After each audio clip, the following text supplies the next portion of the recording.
जय श्री गणेश। जय श्री गुरुदेव। जय श्री राम। नारायणं नमस्कृत्य नरं चैव नरोत्तमं देवीं सरस्वतीं व्यासं ततो जयं मुदीरयेत्। ॐ नमोऽस्तुते व्यासविशालबुद्धे पुल्लारविन्द्रायत पत्रनेत्र त्वयं वेन भारत तैलपूर्णः प्रज्वालितो ज्ञानमयः प्रदीपः।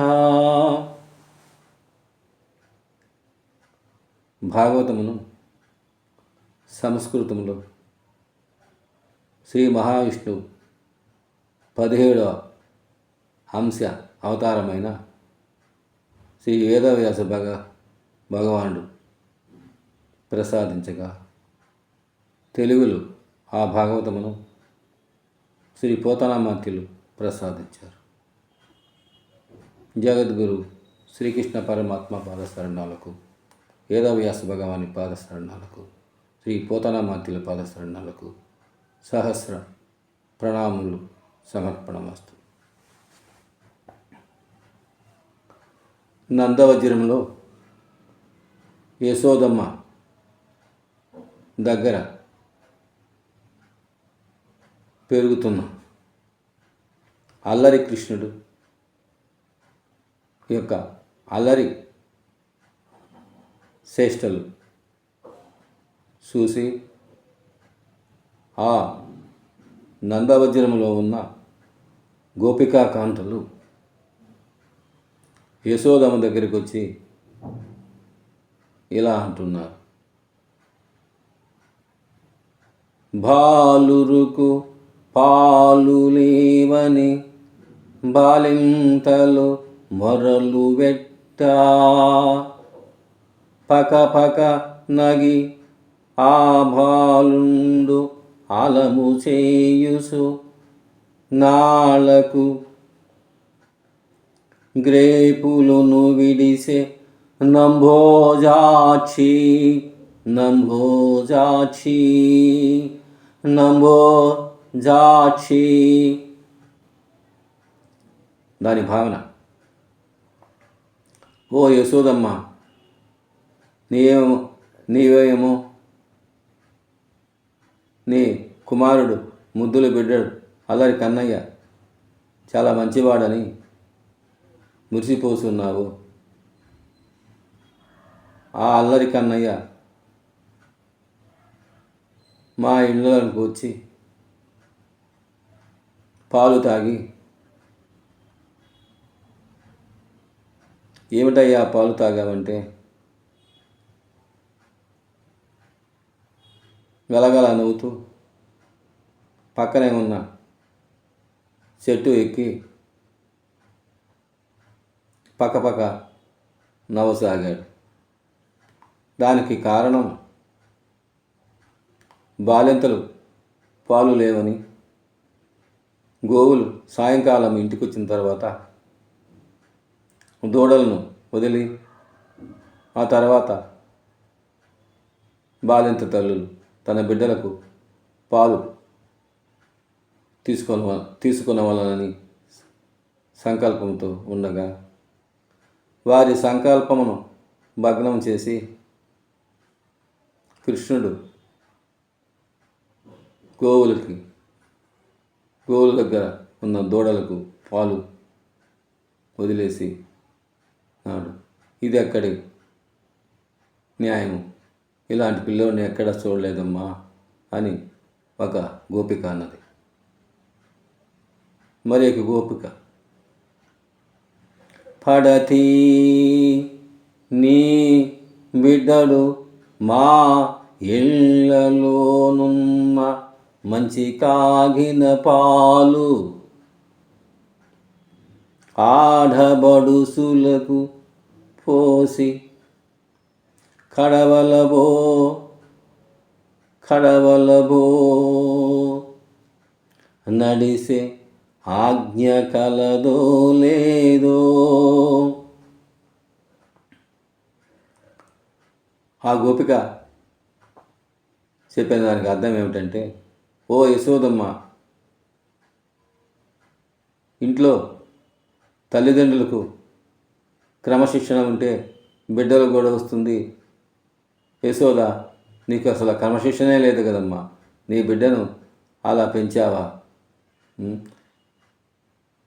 పాలు తాగి కడవలు తొక్కి పక్కపక్క నవ్వుతూ వెళ్ళిపోతున్నాడమ్మా ఆ అల్లరి కృష్ణుడు. మరియు సిరిదా వచ్చిన సలలితముగా నారికేళ సలిలం భంగిన్. సిరిదా పోయిన పోవును కరిమింగిన ఎలగపండు కరిణిని సుమతి. దాని భావన ఏమిటంటే, భగవంతుడు మనకు ఎంతో సంపద ఇస్తుంటాడు. ఆ సంపదనంతా మనమే అనుభవించాలని, ఇతరులకు పెట్టకూడదని స్వార్థంతో, లోభితనంతో దాచుకునే వారి యొక్క ఐశ్వర్యమును ఏనుగు ఎలగపండు మింగితే కొంతసేపటికి ఆ ఎలగపండు బయటికి వచ్చును. కానీ ఆ ఎలగపండులు గుజ్జు ఉండదు. అలాగే భగవంతుడు కూడా లోభి అయిన ఐశ్వర్యంతుల యొక్క ధనమును ఏనుగు ఎలగపండుల యొక్క గుజ్జును ఎలా మాయం చేసిందో అలా మాయం చేస్తారు. భగవంతుడు మనల్ని చూస్తూ ఊరుకోడు. లోభితనము మంచిది కాదు. మన సంపాదనలో కొంత దైవ కార్యములకు, మంచి కార్యములకు ఉపయోగించవలను. మరి ఒక గోపికాకాంత వచ్చి ఇలా అంటుంది, పుట్టి పుట్టడు నేడు దొంగిలా పోయి మా ఇల్లు జొచ్చి తా నుట్టినందక రోళ్ళు పీటలు నొక్కి ప్రోవిడ ఎక్కి సేయట్ట జాలక కిందక పెద్ద తోటనొనరించి మీ పట్టి మిగడ పాలు జరలబట్టి త్రావె ధలోధరి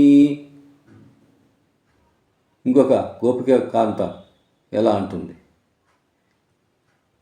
నీ బిడ్డడు లాంటి అల్లరి కృష్ణుడు ఈ ప్రపంచంలో ఎవరికి పుట్టడమ్మా?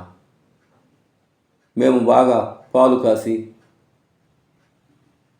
మీ యొక్క అల్లరి కృష్ణుడు యొక్క అల్లరి పనులు ఆయమ్మ ఈ అమ్మ చెప్పగా పుట్టి మీది పెట్టగా తాను అల్లరి కృష్ణుడు తాను యొక్క పిల్లలతో వచ్చి రోళ్ళు పీటలు వేసుకొని అప్పటికి బుట్టి అందక చేయి పెట్టలేక కింద పెద్దక కన్నం వేసి ఆ కన్నం గుండా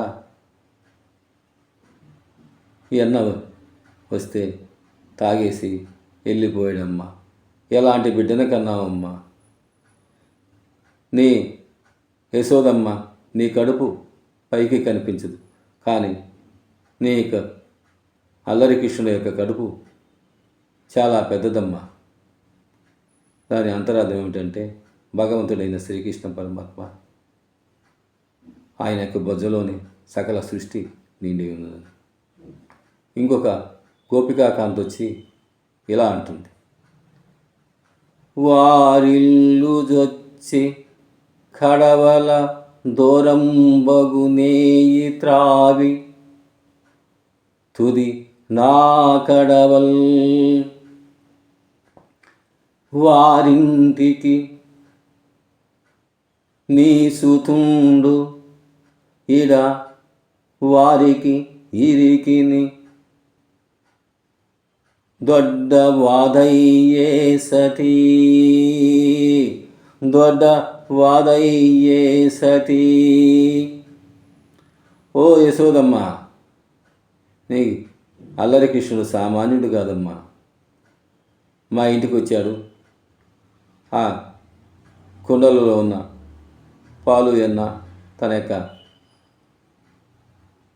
అల్లరి పిల్లలతో కలిపి తాగి ఆ కుండలు ఎత్తకపోయి పక్క ఇంట్లో పెట్టి ఆ కుండలపై మా ఇంటి పేర్లు ఉన్నాయి తల్లి. వారికి మాకు పెద్ద గొడవ చేశాడమ్మా నీ అల్లరి కన్నయ్య. ఎలాంటి బిడ్డ ఎవరికి పుట్టకూడదు అంటే భగవంతుడు అందరి కడుపుల్లో అటువంటి బిడ్డ పుట్టడు. ఆ జగన్నాథుడికి నమస్కారం. ఇంకొక గోపమ్మ వచ్చి ఇలా అంటుంది, ఏల్పులటే నాకంటెను ఏలుపు మరి ఎవ్వడనుసు, ఇవిక నగి ఏలుపుల గోడలపైనో నీతనూజుడు ఎంగిలి చేసెను, నీతనూజుడు ఎంగిలి చేసెను హేలవతి హేలవతి. ఆ యొక్క భావన, పద్యం భావన ఏంటంటే, ఒక గోపికాకాంత బాగా నిష్టగా మడిగట్టుకొని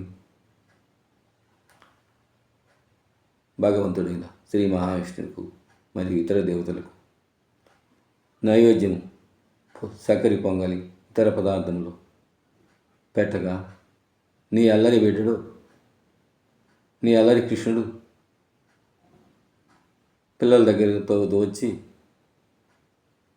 నేనేమో కళ్ళు మూసుకుని ఆ శ్రీ మహావిష్ణువు యొక్క ఇతర దేవతల యొక్క శ్లోకములు పాటలు పాడుకుంటూ కళ్ళు మూసుకుని ఉండగా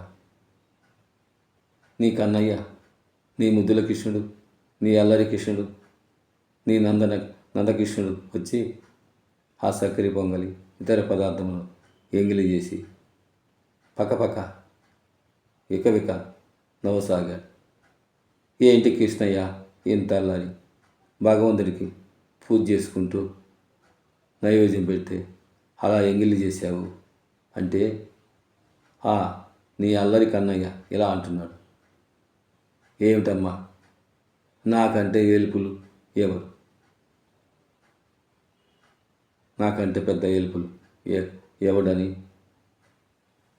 అక్కడ నుండి పారిపోయాడు.